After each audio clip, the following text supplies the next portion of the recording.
What do you tell someone that brings up all the wars that were started in the name of religion or the Crusades to someone that is opposed to God because of these things?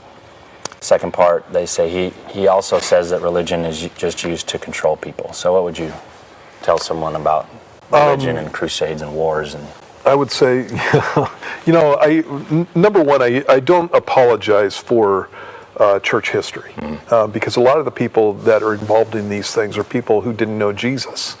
And so you gotta remember that what you've got in a situation like that is church was more of a cultural thing than it was a real life religious experience with the Lord Jesus, right? And so lots of unbelievers doing lots of unbelieving stuff, and didn't matter what you were talking about as far as position goes. There's popes that you had during the Middle Ages that were just awful men, awful. Literally having brothels in their churches and that kind of stuff. And Roman Catholics don't like them either.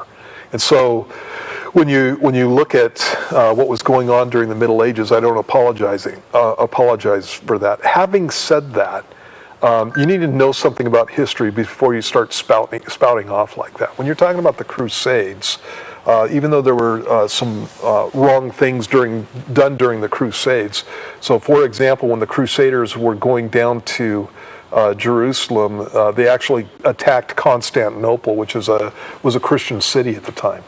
And what these guys were looking for was loot. Obviously, people who weren't following the Lord and didn't care about the people that they were dealing with. But when they were going down to Jerusalem, it's because the Muslims had taken over Jerusalem and had been persecuting Christians and had basically thrown any Christian influence out of the area and was not allowing Christians to come down there. That's why the Crusades started. And so what I'm telling you is the Christians didn't start it. And then you have this whole thing going on. So you need to know something about what was going on during the time and why those things were taking place.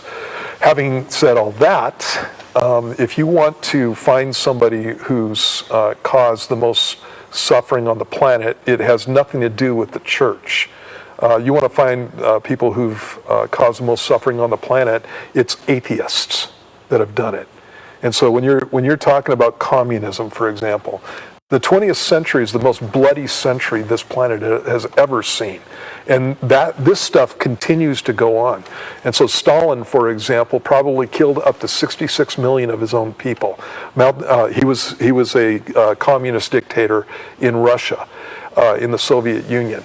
Mao Zedong was a communist dictator in China. And in the Cultural Revolution, up to 100 million people were put to death by this guy because they weren't conforming to communist, atheistic philosophy. You have the same thing in Cambodia, 3 million people. You have the same thing in Vietnam, 500,000 people. And you can go through and you can look at every atheistic, communistic dictatorship, and you're going to see people being killed by the droves. And it still continues to this day. Right now, there's 1 million Muslims who are in concentration camps in China, communist China. And so that's what I talk to them about. And when you're looking at what Christians have to say, what is the problem with love your neighbor as you love yourself? What's the problem with love God with all your heart, with all your soul, with all your mind, and with all your strength? And usually, I'll go into it a little bit more. And I'm a history buff, and so I've got some ammo there. But anybody that's ever brought that up with me usually changes the subject pretty quickly, because they don't have the leg to stand on. That's just stuff that this guy's read on the internet. He's probably never looked it up, or he's heard about it in a college class somewhere, and it's just an excuse. And ultimately, when I get down to where the focus really needs to be, I ask them, first off, what have you got? What's wrong with love your neighbor as yourself, love the Lord with all your heart, with all your strength, with all your mind, and I'll also ask them, what's wrong with Jesus? Because no matter what kind of bad witness a Christian has shown, Jesus never did. Right. And so we don't follow Christians, we follow Jesus. Here's another thing that I'll do with guys like that. I'll go, seriously, you don't know one Christian who's the real deal. Seriously.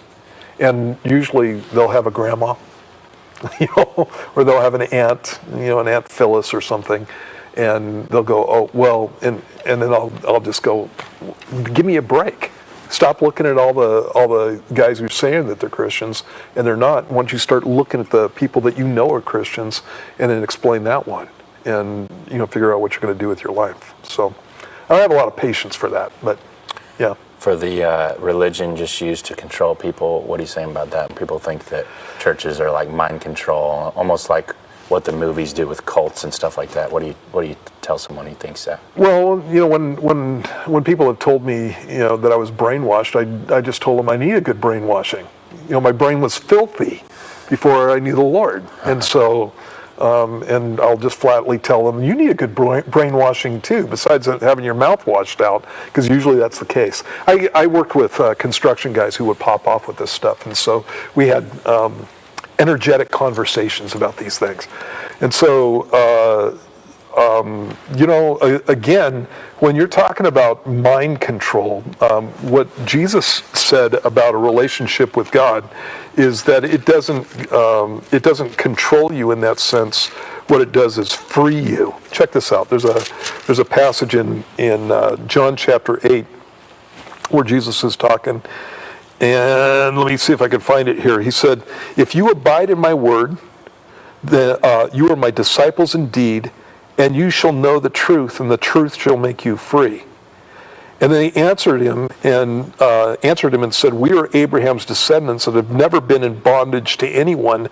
How can you say you'll be made free?" Jesus answered them and said, "Most assuredly I say to you, whoever commits sin is a slave of sin, and a slave does not abide in the house forever, but a son abides forever. Therefore, if the Son makes you free, you shall be free indeed. I know that you're Abraham's descendants, but you seek to kill me because my word has no place in you. I speak what I've seen with my father, and you do what you've seen with your father." And then the conversation goes on, and Jesus tells them their father's the devil. He's a pretty rowdy guy. In any case, you get freedom when you come to Christ. And is there control here? Yeah, obviously. Jesus said, "If you love me, do what I say. If you love me, keep my commandments."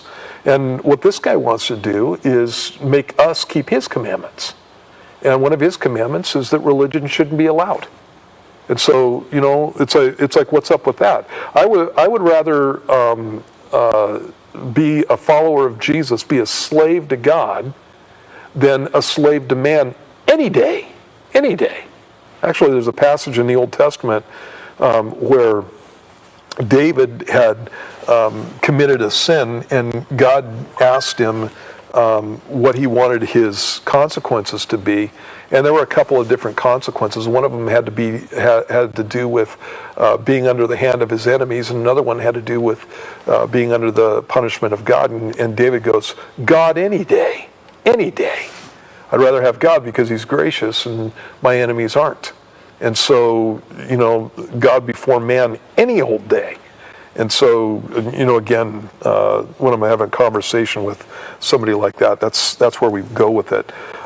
There's a passage in Romans chapter 6 that talks about the fact that you can be a slave to righteousness, or you can be a slave to sin. And either way, you're going to have to be a servant to something. And so you're going to have to actually, I'm blanking out on his name.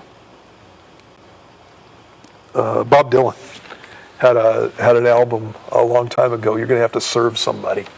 Actually, that wasn't the album. That was the name of the song. It may be the devil or it may be the Lord, but you're going to have to serve somebody. It was a great line. And that's the absolute truth. You can serve the devil, you can serve the Lord, but you're going to be serving somebody. And even if you think you're serving yourself, the Bible's clear on the fact that that's not actually what's going on. You're actually a puppet. and you're serving the enemy. So. Right.